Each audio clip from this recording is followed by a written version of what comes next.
लेकिन नगरी जो विवादित हो रही है, जहाँ के लोग रजामंदी नहीं है दे रहे हैं, तो वहाँ पुनर्विचार करने की आवश्यकता है। आप सुझाव दीजिए ना कोई जगह, आप बोलेंगे तो हम दे देंगे बहुत सारे।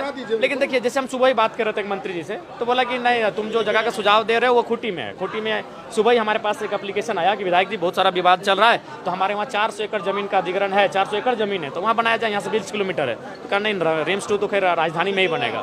तो हमें लगता है कि अगर देखने जाए तो बहुत सारी ऐसी जमीनें पड़ी हैं जहाँ पर आप इस काम को कर सकते हैं।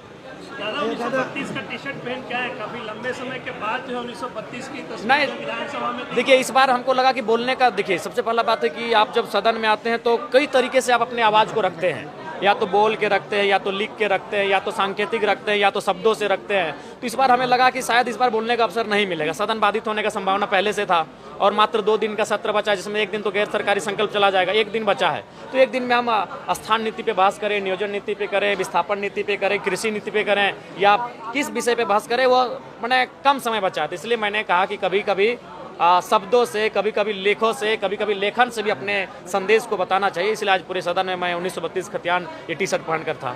1932 को लेकर सरकार बिल में स्थिर हो गया, बिल कहाँ गया, राज्यपाल के पास गया। देखिए सरकार हर मुद्दे पर स्थिर है। सरकार केवल सरकार के जितने भी अंग में बैठे लोग हैं वो अपनी निजी स्वार्थ के लिए, अपने खाना पूर्ति के लिए काम कर रहे हैं। वो किसी भी मुद्दे पर ना बात करना चाहते हैं, ना किसी भी मुद्दे पर बैठकर सॉर्ट आउट करना चाहते हैं, किसी भी मुद्दे पे बात नहीं करना चाहते हैं। सर्वदलीय बैठक बुलाई कि स्थानीय नीति कैसी हो, उसका प्रारूप क्या हो, उसका ड्राफ्टिंग क्या हो, कम से कम एक बैठक तो बुलाए, सबके रायशुमारी तो ली जाए कि हम लोग गंभीर हैं स्थानीय नीति को लेकर, हम लोग गंभीर हैं नियोजन नीति को लेकर, हम लोग गंभीर हैं विस्थापन को लेकर। अगर गंभीरता है तो सर्वदलीय बैठक बुलानी चाहिए और बातचीत करनी चाहिए, फिर आप कैबिनेट में ले जाइए, कैबिनेट में प्रस्ताव लेकर आइए, लेकिन एक बार चर्चा परिचर्चा सर्वदलीय होनी चाहिए। तो गंभीरता नहीं।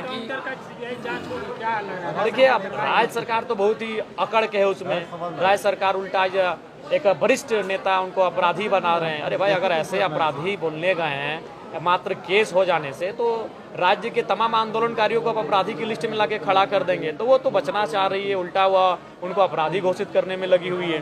दादा क्या लगता है सूर्या हांसदा के मामले पे, नगरी जमीन के मामले पे, या फिर 1932 के खतियान मामले, सरकार की नीयत क्या लग रही है? देखिए सरकार, देखिए माननीय मुख्यमंत्री अच्छे इंसान है, दिल के साफ है, लेकिन एज ए पॉलिटिशियन उनका विजन बिल्कुल भी नहीं है।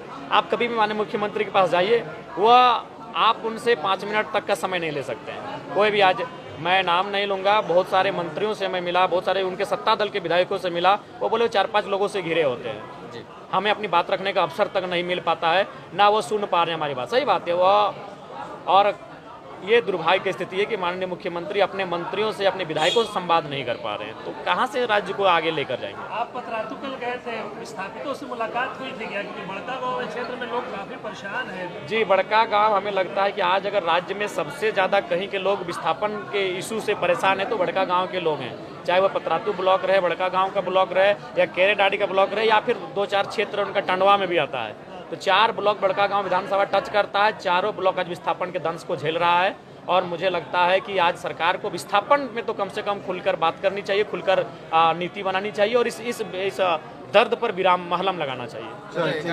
जेल के नेत्री ने कहा है कि इरफान अंसारी को घर में घुस के मारेंगे अगर हमारे लोगों को धमकाइएगा, तो क्या कहेंगे? देखिए, अगर ऐसा आवेश में कहा है तो उसके लिए हम लोग खेद प्रकट करते हैं कि आवेश में वो एक माननीय मंत्री हैं, और अगर आवेश में ऐसा चूँकि होता है, जनरली जो लोग आंदोलन से जुड़े होते हैं, कभी कभी कुछ शब्द ऐसे आते हैं जो थोड़ा सा लगते हैं, लेकिन वो है केवल उस परिस्थिति की देन है। ऐसा नहीं कि उनके बारे में किसी का वैसा भाव है। अगर कभी कभी आंदोलन में काउंटर शब्द आते हैं। दादा जेटेट के छात्र लगातार जी, आज मेरा वही सवाल था। आज जो मेरा शून्यकाल था जो बाधित हो गया, मेरे शून्यकाल का सवाल जेटेट से ही था कि जेटेट की जो परीक्षा है पिछले 9 वर्षों से नहीं हुई है, परीक्षा ली जाए। ये मेरे जेटेट में आज मुद्दा था, लेकिन बाधित होने के कारण उस मुद्दे को मैं रख नहीं पाया।